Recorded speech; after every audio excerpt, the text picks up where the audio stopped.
कुशीनगर के पुलिस अधीक्षक धवल जायसवाल जी, जो लगातार अपराधियों पे अंकुश लगाने के लिए हर तरीके का जो है प्रयोग करते हैं, उस प्रयोग में सफलता मिलती है और आज के डेट में अपराधों पे अंकुश लगा हुआ है। पहले तो हम बात करेंगे कप्तान साहब, आपका तो स्वागत है हमारे साथ। ये सबसे बड़ी बात, जिस प्रकार अपराधियों पे अंकुश लगाने के लिए जैसे कि गौ तस्करी हो गई, अभी तक जिस प्रकार स्ट्रेटजी अपना बना के काम किए, क्या कहना चाहेंगे? बहुत बहुत धन्यवाद। सबसे पहले तो मैं ये बताना चाहूँगा कि जो आदरणीय माननीय मुख्यमंत्री जी का जो विज़न है और जो उत्तर प्रदेश शासन की मंशा है कि अपराधियों और अपराध के विरुद्ध कठोर कार्रवाई का, तो उसी विज़न को लेकर कुशीनगर पुलिस लगातार सक्रिय है। और चूँकि ये सीमावर्ती जनपद रहा है, तो यहाँ गौ तस्करी, शराब तस्करी और मादक पदार्थों की तस्करी की समस्या बनी रही थी। तो विगत 1.5 वर्षों में यहाँ पर उस पर एक व्यापक अभियान चलाकर लगातार कार्रवाई की गई है और कठोर कार्रवाई की गई है। इस संदर्भ में अगर मैं आंकड़ों की बात करूं तो अभी तक हमारे जनपद में 52 इनकाउंटर्स हुए हैं, जिसमें 74 अपराधियों को गोली लगी है और ये सभी हीनियस क्राइम में शामिल थे और इनका विस्तृत आपराधिक इतिहास रहा है। अलग अलग तरह के गैंग पकड़े गए हैं, जैसा कि सर्वविदित है आपको पहले की घटनाओं में कि यहाँ पे पंखिया गिरोह है, शटर कटवा गिरोह है, ईरानी गैंग है, मेवात का ATM काटने वाला गैंग है। उन सभी के यहाँ पर जो घटना कारित की गई थी उसका सफलतम अनावरण किया गया था और उसमें मुठभेड़ में इनको गोलियां लगी थी।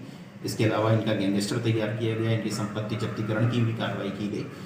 तो इस प्रकार से एक व्यापक अभियान चलाया गया था यहाँ पर इन सारी समस्याओं को लेकर। गौ तस्करी में हम लोगों ने एक व्यापक अभियान के तहत कार्रवाई की है, जिसमें जो हमारे आंकड़े हैं वो हमने 200 से अधिक मुकदमे पंजीकृत किए हैं, जिसमें 450 से अधिक अभियुक्तों को गिरफ्तार किया गया है। इनके पास से करीब 1500 गौवंश बरामद हुए हैं और इनमें 32 अपराध मुकदमों के अंतर्गत हमने 112 अभियुक्तोों को गैंगस्टर कायम कराया है और करीब 8 करोड़ से अधिक की संपत्ति का सीज किया गया है। इसमें 36 इनकाउंटर्स भी हुए हैं, जिसमें 50 प्रमुख गौ तस्कर जो थे वो ख्यात थे, वो घायल भी हुए हैं। तो इस प्रकार एक व्यापक अभियान चलाया गया है जिसमें उनके वाहनों को भी जब्ती करने की कार्रवाई की गई है। इसी प्रकार अगर आप मादक पदार्थों की बात करें तो 205 मुकदमे दर्ज किए गए हैं और उनमें 283 अभियुक्तों को गिरफ्तारी की गई है और करीब 5000 किलोग्राम के से अधिक मादक पदार्थ बरामद किए गए हैं, जिनकी बाजार कीमत 21 करोड़ से अधिक है। इसमें गांजा, ब्राउन शुगर, चरस,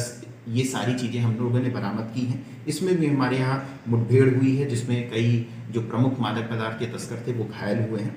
इसमें भी हम लोगों ने करीब 20 लाख रुपए से अधिक का सीजर कराया है और इसमें भी 16 से अधिक मुकदमों में 52 अभियुक्तों का गैंगस्टर किया गया है। इसी प्रकार आबकारी अधिनियम के तहत भी देखें तो हम लोगों ने 1641 मुकदमे पंजीकृत किए हैं, जिसमें 1800 से अधिक अभियुक्तों को गिरफ्तारी हुई है और करीब 10,000 लीटर से अधिक का शराब बरामद किया गया है।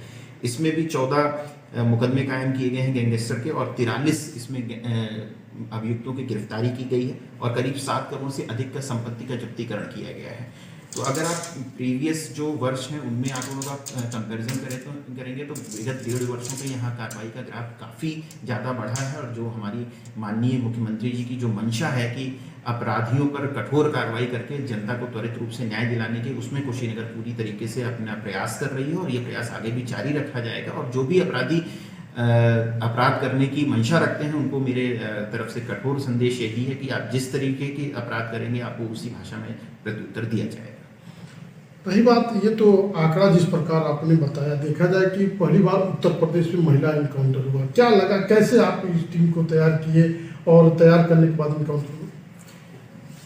माननीय मुख्यमंत्री महोदय की जो मंशा थी, आदरणीय मुख्यमंत्री महोदय जी की, कि हमारे यहाँ जो मिशन शक्ति का कार्यक्रम था उसके कार्यक्रम के तहत उनका आदेश जारी हुआ था कि महिला थाने के अलावा भी जो एक थाना है उसकी कमान भी हम महिला इंस्पेक्टर को प्रदान करें। तो उसी के तहत हमारे यहाँ बरवापट्टी थाने की कमान हमारे यहाँ सुमन सिंह को सौंपी गई थी और गौ तस्करों के विरुद्ध जो अभियान चलाया जा रहा था तो उसमें एक कुख्यात गौ तस्कर के उस क्षेत्र में देखे जाने की सूचना प्राप्त हुई थी और इस क्रम में हम लोगों ने जो हमारी महिला टीम है उसको प्रोत्साहित किया, उनको तैयार किया गया और उनके द्वारा इस पूरे इनकाउंटर को अंजाम दिया गया था। उस जो गौ तस्कर था उसको रोकने का प्रयास किया गया और उसने जब हमारी टीम पर फायरिंग की तो प्रत्युत्तर में महिला पुलिसकर्मियों ने बेबाक तरीके से बहादुरी से उसका सामना किया और उस गौ तस्कर को न्यूट्रलाइज किया। देखा जाए जिस प्रकार आपको कहा जाता है कि धाकड़ धवल जायसवाल, ये प्रचलित शब्द आया है कुशीनगर जनपद में आपके लिए, इस पे क्या कहेंगे?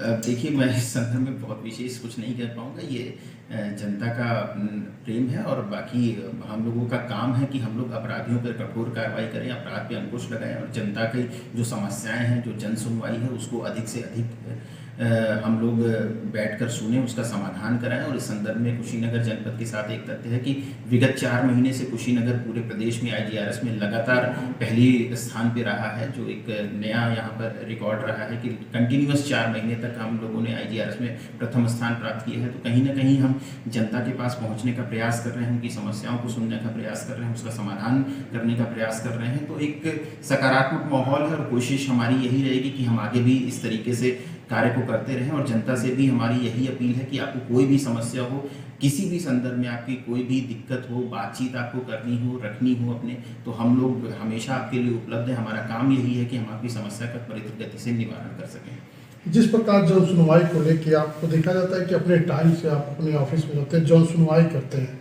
तो जो नीचे तबके हों या अन्य जो कर्मचारी हों, उनके लिए क्या संदेश देना चाहेंगे आप?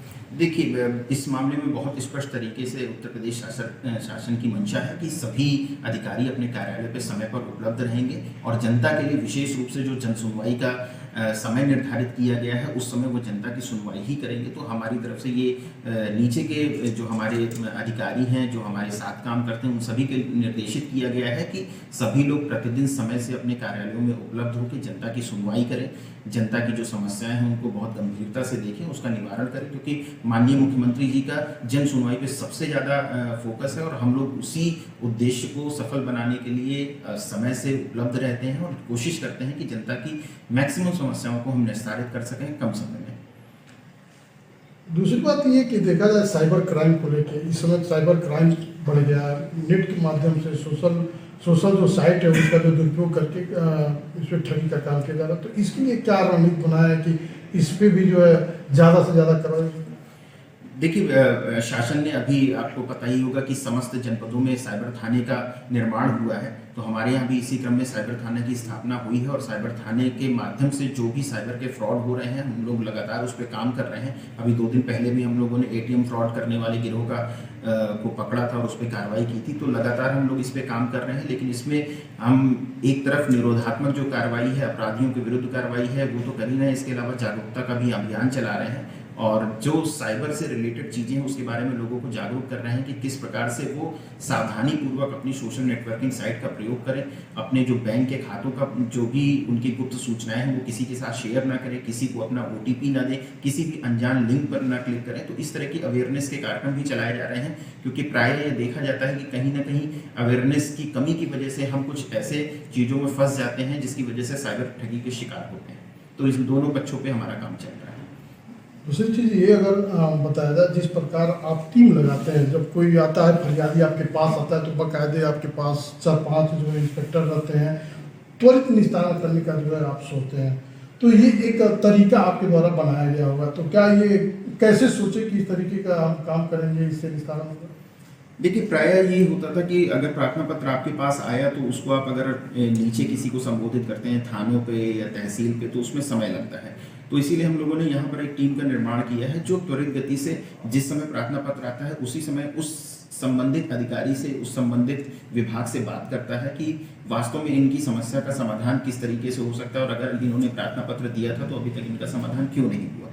और प्रायः जो हमारा पुलिस का कार्य क्षेत्र है, तो कई मामलों में विवेचना में समस्या आती है तो हम लोग तत्काल उस विवेचक को यही पुलिस कार्यालय बुला लेते हैं और जो वादी रहता है उसके आमने सामना कराते हैं। तो जो भी समस्याएं होती हैं उसका समाधान कराया जाता है। तो इससे जो एक समय की अवधि थी उसको हम लोगों ने कम किया है और जनता को बार बार यहाँ पे आने की आवश्यकता नहीं पड़ती है। अगर वो एक दिन आ गया तो उसी दिन हम उसकी समस्या का समाधान कराने का प्रयास करते हैं।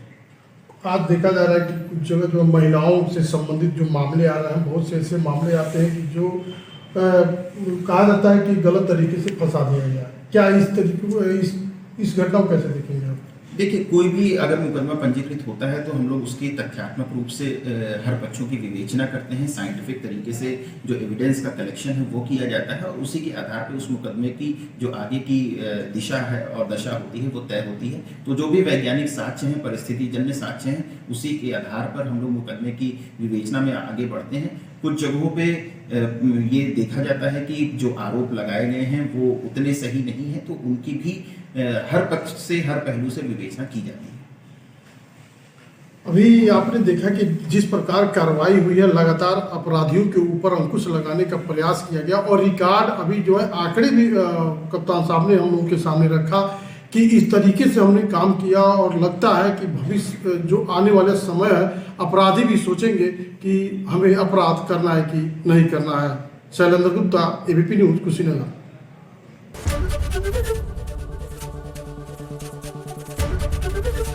एबीपी गंगा, खबर आपकी, जुबान आपकी।